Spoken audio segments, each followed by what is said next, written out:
in the mistakes curve, and I really like this. This is a lot of fun. We start out with a couple of axes. You get a y-axis, which is volume, and an x-axis, which is time. And so that's how most curves look, right? Right. Now think about it. In the beginning, right, what happens is whenever we're learning something new or doing anything new, we make a lot of mistakes. That's where the majority of mistakes are, right?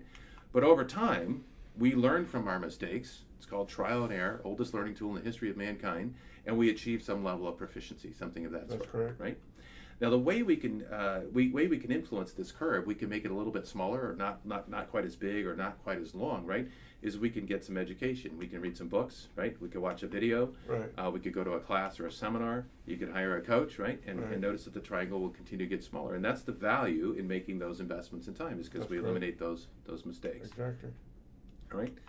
But one of the things that's really important is that this is the natural learning curve, right? And if you're on this path, you're in the right place, right? You can't avoid it. We can try to make it a little bit smaller, but we're always going to be on this particular path.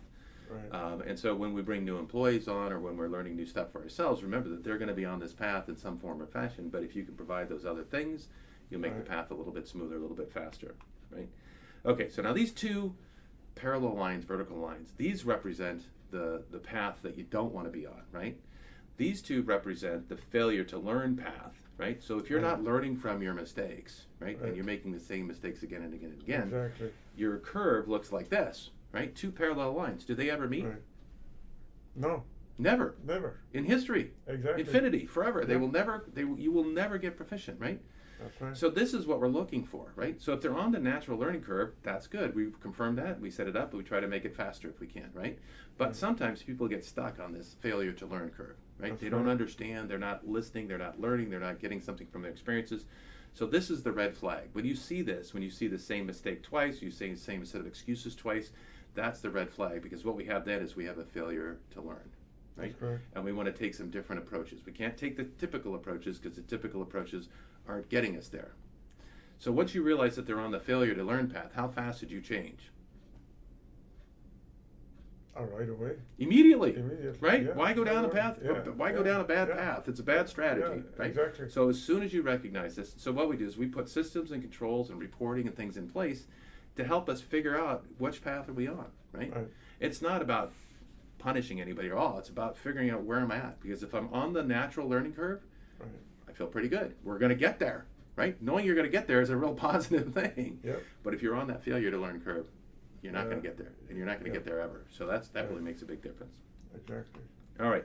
So turn the page, right? And now we're going to talk about the good decisions curve, right? Same kind of concept, right? In the beginning, right, when you're first learning something, how many good decisions do you make? A lot. No, you don't make very many good decisions. This is where you make the mistakes. Each one of those mistakes is a bad decision. It's a choice that you made. And so when we're learning something new, we want to learn or minimize the number of decisions that have to be made, right? And this is where a process or a system really helps, right? If you take steps 1, 2, 3, 4, 5, 6, 7, 8, 9, 10, we'll get these results. Now, they may not do them all perfectly, but you'll still get some pretty good results. Whereas if they're having to figure out what those steps are, every time they have to figure out what the next step is, the possibility for a bad decision occurs, right? And so in the beginning, we want to have really tight systems and processes, right? And we don't, just at least in the first 2 or 3 months as people are learning stuff, right?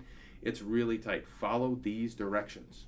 Right. Now, after they get smarter and they understand the process and they've been in it, right, they'll start to make better decisions, and you can kind of expand their area of responsibility and their area of decision making. And so most people really don't understand there's a pretty strategic approach to looking at both of these things, right? Because making good decisions, eliminating mistakes, and making good decisions will achieve better results. Right? Minimizing mistakes, I don't think we can eliminate them. We can minimize them. Minimize them. And that'll allow us to make better decisions.